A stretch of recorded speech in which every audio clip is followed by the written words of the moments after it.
What's up, guys? Orca's here, and today we have a crazy video. We got the Kansas Motor Speedway, or is it just Kansas Speedway, yeah, I think it's just Kansas Speedway, not Kansas Motor Speedway. But today we got the Kansas Speedway race review, and man, what a race it was.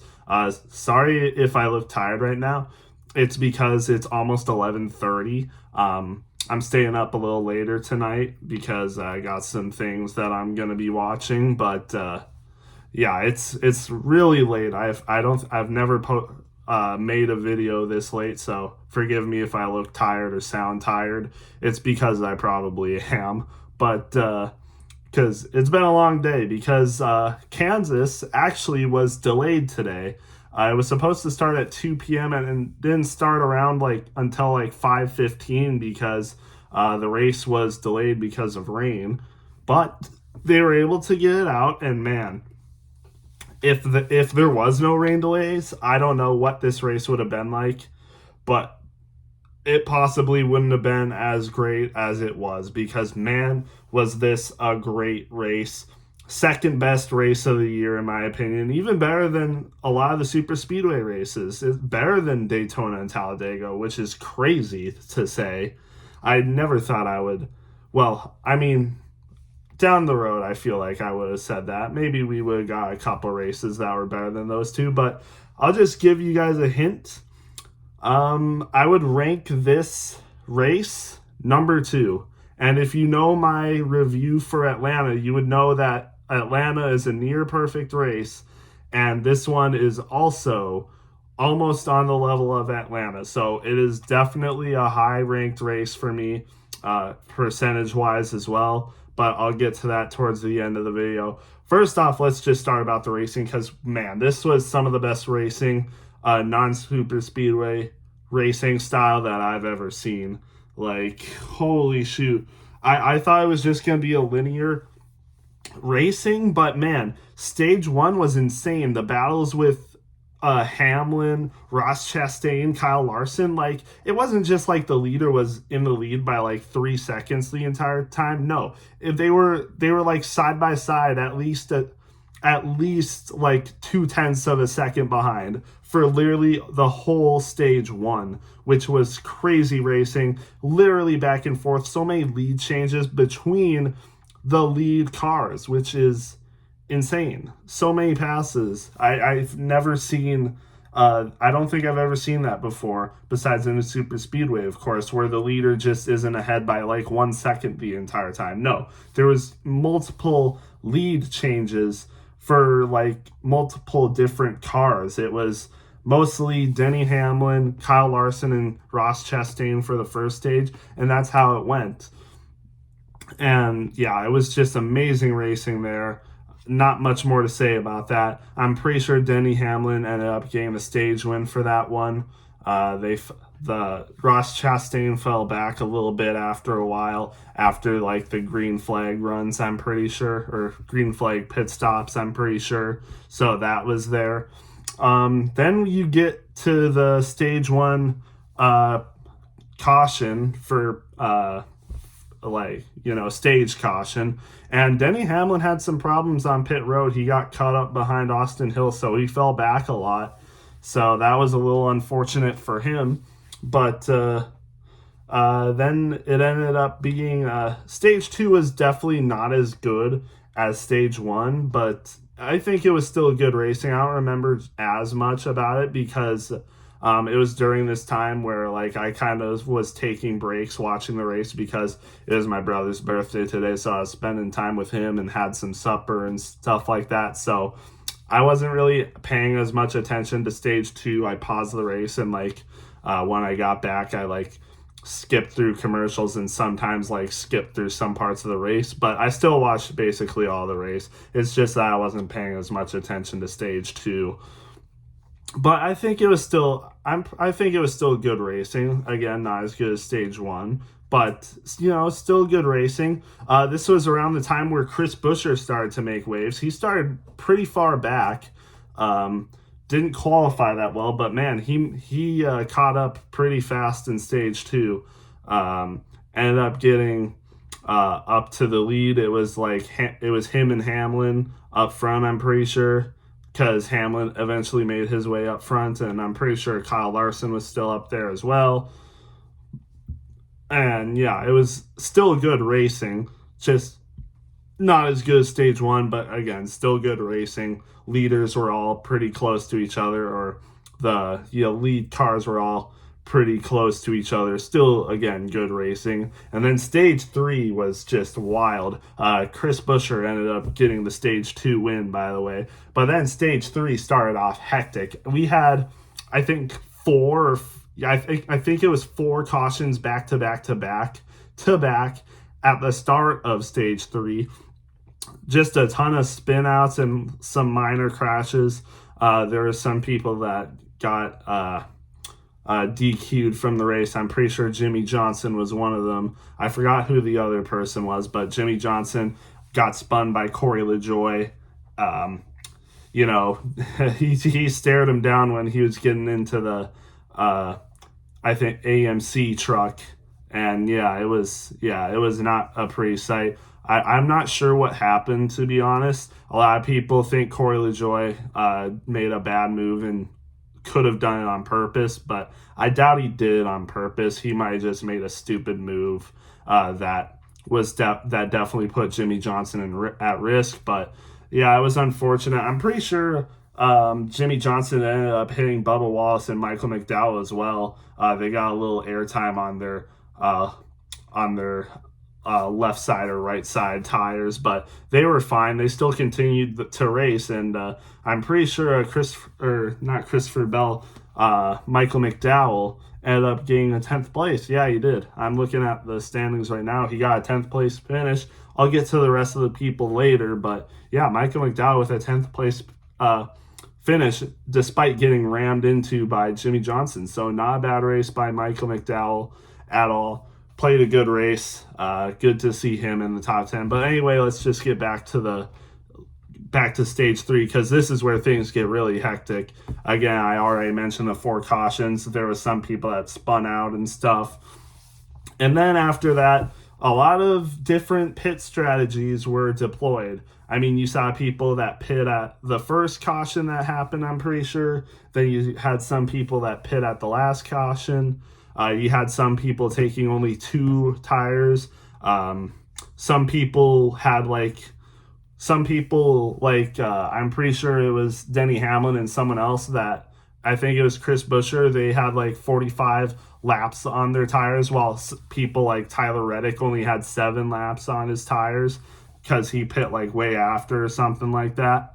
I'm not even sure what that was. I'm tired. It might have not been that way, but you get the point. There was some people that had a lot less laps on their tires compared to some other people, and that's kind of what happened, especially towards the end of the race, because it looked like Denny Hamlin, it was him versus Buescher and Larson towards the end of the race, and he seemed to be getting ahead of them because of the fuel window, because when Denny Hamlin, Kyle Larson, and Chris Buescher they pitted on some certain lap, and they were risking fuel windows because they were going to run out of fuel, because I think they had 60 plus laps left since their last pit stop. So they were running out of fuel. They had to start conserving. They were going 80% throttle at some points, and that's when Martin Truex Jr. started climbing up the ranks. And arguably, you could have said Martin Truex was going to catch him in the last laps. He went from 7 seconds behind to less than 1 second behind Denny Hamlin with 7 laps left. So you could argue he was definitely going to catch Hamlin, but then the almost unthinkable happened. Not really though, but Kyle Busch ended up spinning out, and we got the caution. And then we're going to overtime. And this is where it kind of got very interesting, because everyone, I think, ended up taking 2 tires, but Martin Truex took 4 tires. So he ended up, he was in second place, and because he took 4 tires, he ended up starting in the 10th spot for overtime because the caution made it go into overtime. So, overtime race. Wow, crazy, right? Yeah, it was crazy because the ending of this race, finally, I get to talk about the ending of this race. Man, what a finish. Oh my gosh. Kyle Larson beats Chris Buescher by 1/1000th of a second. Like, man, I picked the right time to be a NASCAR fan. Like, holy cow. This race is now the closest finish in Cup Series history, almost the closest finish in NASCAR history, but that one goes to I think Elliott Sadler versus Tyler Reddick in the Xfinity Series, which was like 0.000 something, 0.0008 or something like that. So this one doesn't quite beat that as it finishes at 0.001, but man, still a close finish. And it's crazy because I was watching some of the radioactives because the race was supposed to start at 2 and I was watching it, but they were like specifically highlighting the closest finishes in NASCAR because they were doing radioactives, and obviously the Atlanta finish was one of the radioactives they played, but they also put up the other closest finishes in NASCAR history, which was like 2.002 finishes, and then the Atlanta finish, which came in third place for closest NASCAR Cup Series finish. So I thought that was a little ironic because this race now ends up being the closest finish in Cup Series history by as it finished 1/1000th of a second. I got so hyped. I really did think Chris Buescher won this race, and this is where it's awesome that this happened, but really disappointing at the same time because at first Fox showed that Chris Buescher won, so I got out of the couch and got so hyped. I was like, Chris Buescher won, let's go. And then like 10 seconds later, like, oh, wait a second, it looks like Kyle Larson won this race. I'm like, oh, you gotta be kidding me. And I think I have right reason to be disappointed because I would say Ford is probably my favorite manufacturer, and Ford has gotten so unlucky. Like, you can tell they're behind Chevy and Toyota this season. There's no doubt about that. But man, they have been getting so unlucky. They should have won at least a couple races this year. You have Ryan Sieg in the Xfinity Series lost by 0.002. You got Blaney in Atlanta that lost by 0.003, and now you got Chris Buescher that lost by 0.001. And on top of that, you could argue that in the Cup Series, Ford very well should have won Talladega. I mean, you had Michael McDowell in first. You had Brad Keselowski and Noah Gragson in like third and fourth. They were right there, and Tyler Reddick just stole it from them, and that was so disappointing to watch for me, especially as a Michael McDowell fan, but also as a Ford fan, where they should have won that race. And again, just happens again. A Ford car loses by 1/1000th of a second, and it's Chris Buescher, one of my favorite Ford drivers as well. So it's like, man, so unlucky, but still, what an amazing finish. I couldn't have asked for a better 1.5 mile track race, I don't think, ever. And I hope I get to see more races as good as this for a 1.5 mile track. Kyle Larson advocating for more, and we know why he does, because he's a master at 1.5 mile tracks. But also, 1.5 mile tracks are the way. I would say behind super speedways, 1.5 mile tracks so far are my second favorite style of racing for sure. As far as this season goes anyway, definitely my second favorite style track, and we've only had 2 of them, I think, so far. So yeah, bring on more 1.5 mile tracks, man. I mean, might as well. Like, man, what a great race. And I guess I'll just go to the standings now. So again, Kyle Larson, Chris Buescher, P1, P2. Man, just a disappointing finish for Chris Buescher. especially because at first they thought they won. Like Chris Buescher and the crew chief and team were legit celebrating like they won, and then like a few seconds later, it's like, oh wait a second, we gotta look at this, and it looks like Kyle Larson won, and you can see the crew chief in the stands, and he's like looking at his screen. He's like, "Wait, oh, we won! Let's go!" It's like, oh man, but I mean, good for Kyle Larson. I guess like, I mean, Kyle Larson's, I mean, probably one of my favorite Chevy drivers, so I'm not too disappointed. Again, still an amazing finish for sure. I mean, I can't discredit that. But again, let's get to more drivers. Chase Elliott gets a third place finish. Good for him. Again, Hendrick played a pretty decent race today, actually, as there's also Alex Bowman that finished seventh. So Kyle Larson finishes first, Chase Elliott third, Alex Bowman seventh. The only person that didn't do that great was William Byron. He had some issues.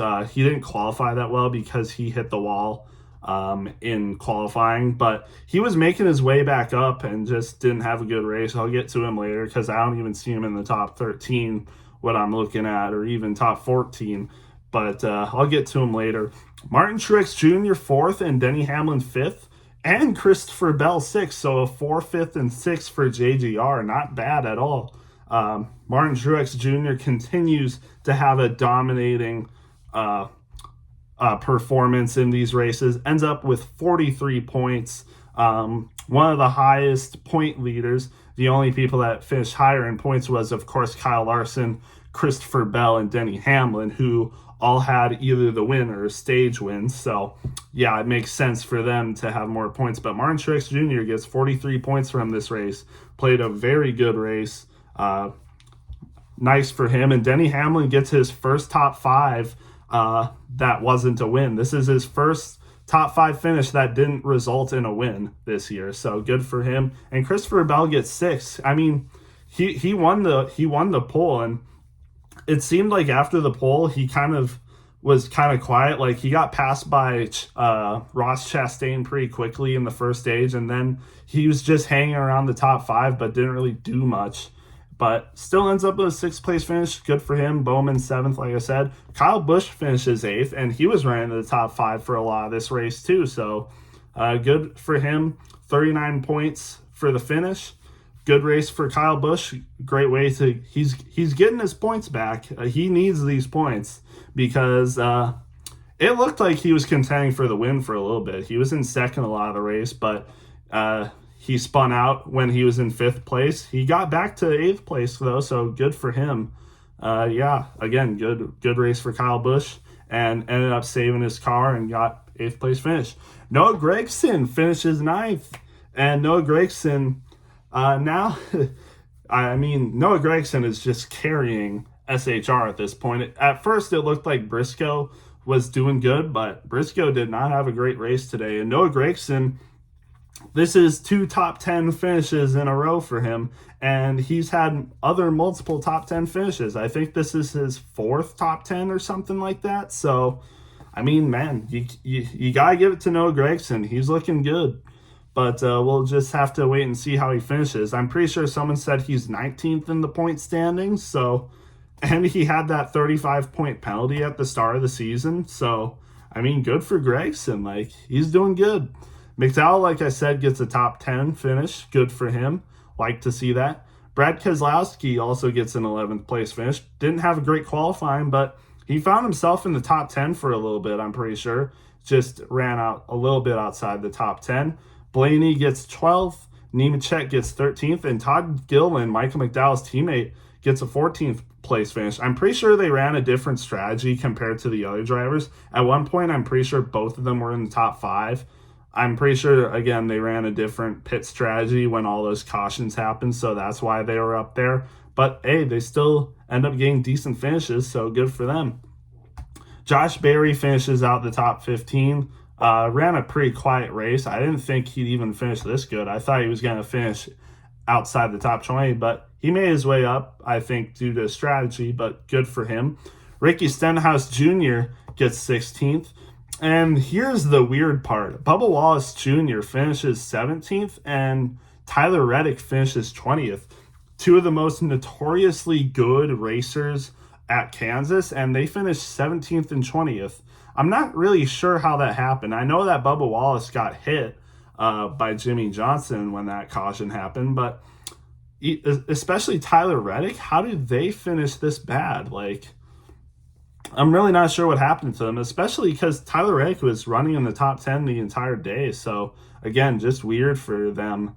But I'll bet they're definitely disappointed with their finishes. But this could have been Bubba Wallace Jr.'s chance to have a good race, but just didn't for some reason. Unfortunate for him. Justin Haley gets 18th. Ross Chastain also finishes 19th. Really weird for him. Again, he was running in the top 10 basically for a lot of this race. He was even in first for a good amount of this race. He looked like the car to beat early in this race and then just fell out. I'm not sure what happened, but that's how it goes sometimes. Jace Briscoe finishes 21st. Pretty disappointing considering he was in the top 10 for qualifying. Let's see. Corey Heim finishes 22nd. William Byron finishes 23rd. Not a bad race for him. And I'll just round it out there. Again, what I thought of this race, really good race. I would say I'd give this race like a 94%. And yeah, that's basically all I have. But yeah, not a bad race at all. I really liked it. Again, I'd give it like a 94% because of the finish for sure. But yeah, with that, I'll get this video up and we'll see you in the next one.